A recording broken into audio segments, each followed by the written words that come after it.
Saudara-saudari yang dikasihi oleh Tuhan Yesus Kristus, selamat bertemu kembali dalam program Arus Hayat Voice. Dalam kesempatan ini saya akan menyampaikan firman Tuhan dengan judul Kristus Paskah Kita. Pembacaan Alkitab kali ini diambil dari 1 Korintus pasal 5 ayat ke-7. Buanglah ragi yang lama itu, supaya kamu menjadi adonan yang baru, sebab kamu memang tidak beragi, sebab Anak domba Paskah kita juga telah disembelih, yaitu Kristus. Saudara-saudari yang terkasih, Injil Yohanes pasal 1 ayat 29 menyatakan Kristus adalah anak domba Allah yang menghapus dosa dunia. Akan tetapi gambaran yang jelas akan Kristus sebagai anak domba Allah justru diperlihatkan di dalam Keluaran 12 dalam kisah Paskah. Kata Paskah berarti penghakiman Allah melewatkan kita. Keluaran 12 ayat 13, di sana Allah berfirman, apabila aku melihat darah itu, aku akan melampaui kamu. Allah melampaui orang Israel, karena darah anak domba Paskah telah dioleskan pada ambang pintu. Di dalam rumah mereka makan daging anak domba. Ketika Allah melihat darah, maka Allah akan melewati orang-orang Israel dari penghakiman kematian. Ada 3 butir utama yang berkaitan dengan Kristus sebagai Paskah kita. Pertama, anak domba yang tidak bercela dikorbankan untuk mengalirkan darahnya, menyatakan bahwa Kristus yang tanpa dosa mati mencurahkan darahnya bagi kita orang yang percaya. Keluaran 12 ayat 5 berkata, anak dombamu itu harus jantan dan tidak bercela. Kemudian menurut ayat 3 dan 6, anak domba itu harus diperiksa selama 4 hari lamanya. Sebagai anak domba Paskah, Kristus itu sempurna tanpa kesalahan. Setelah ditangkap, Tuhan diperiksa 6 kali. 3 kali oleh imam bangsa Yahudi menurut hukum Taurat Allah. 3 kali diperiksa oleh pemerintah bangsa Romawi menurut hukum Romawi. Hasilnya Pilatus berkata dia tidak menemukan kesalahan apapun pada diri Tuhan Yesus sampai 3 kali. Puji Tuhan, Tuhanlah anak domba yang tidak bercela, menjadi korban yang sempurna. Kedua, darah anak domba dioleskan pada ambang pintu.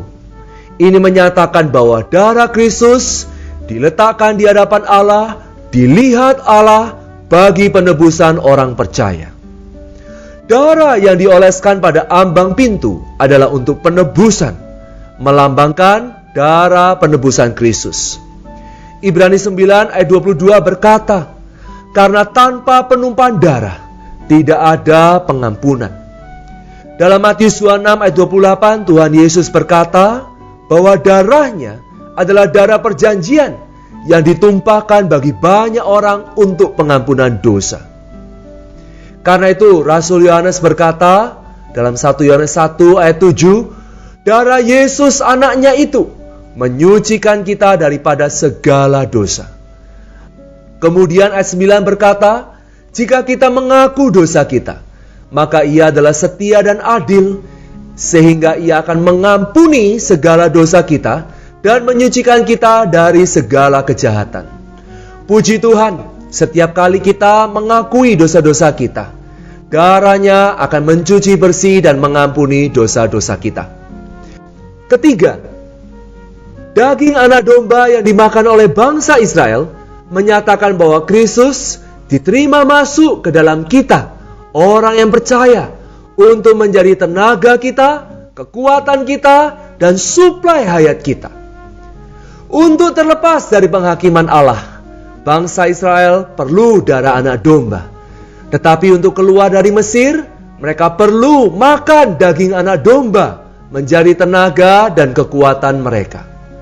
Makan daging anak domba berarti kita menerima Tuhan Yesus, Sang Juru Selamat itu, masuk ke dalam hati kita untuk menjadi tenaga kita, kekuatan kita, dan suplai hayat kita untuk penempuhan kehidupan Kristen kita. Sehingga dalam kehidupan Kristen kita bisa mendapatkan kebebasan, kelepasan, dan kemerdekaan dari segala kenikmatan duniawi oleh segala hawa nafsunya yang membinasakan. Saudara-saudari yang terkasih, kita bisa terlepas dari segala hawa nafsu duniawi yang membinasakan, tergantung sepenuhnya pada makan daging anak domba. Bagaimana cara kita makan daging anak domba ini? Keluaran 12 mencatat memakan daging anak domba disertai dengan dua hal yang lain. Hal yang pertama adalah sayur pahit. Artinya hati kita membenci, tidak menyukai, dan tidak berkenan. Secara rohani artinya pertobatan kita atas kesalahan dan dosa-dosa kita di masa lampau. Hal yang kedua adalah roti yang tidak beragi. Artinya kita perlu menyingkirkan dan melepaskan dosa-dosa kita.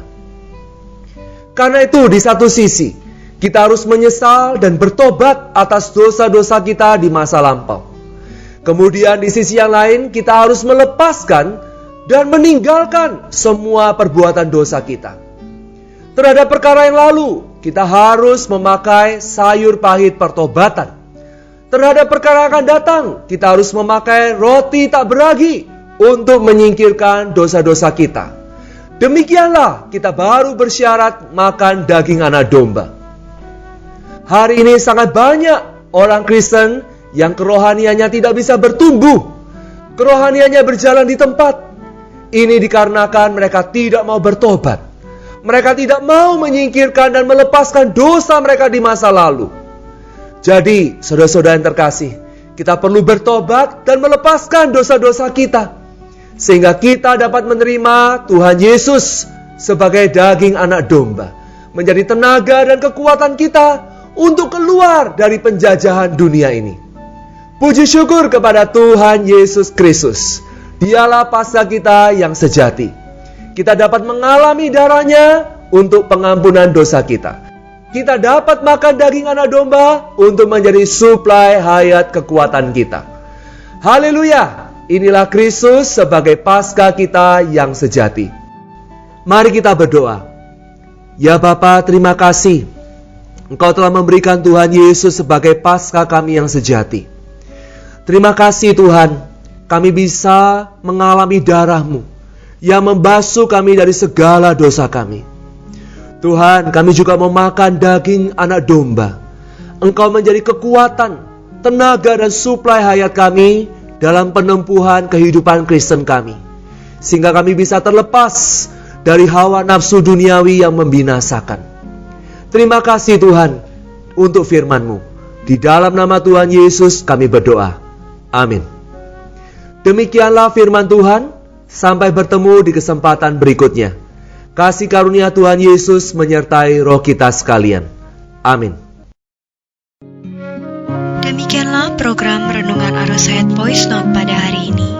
Dan jika Anda tertarik untuk memiliki renungan firman seri-seri sebelumnya, serta mendapatkan info mengenai sosial media lainnya di area Anda dapat menghubungi kami via SMS di nomor 0877 77 11 4777 atau mendownload di website kami di www.pemulihan.or.id. Tuhan Yesus memberkati kita semua.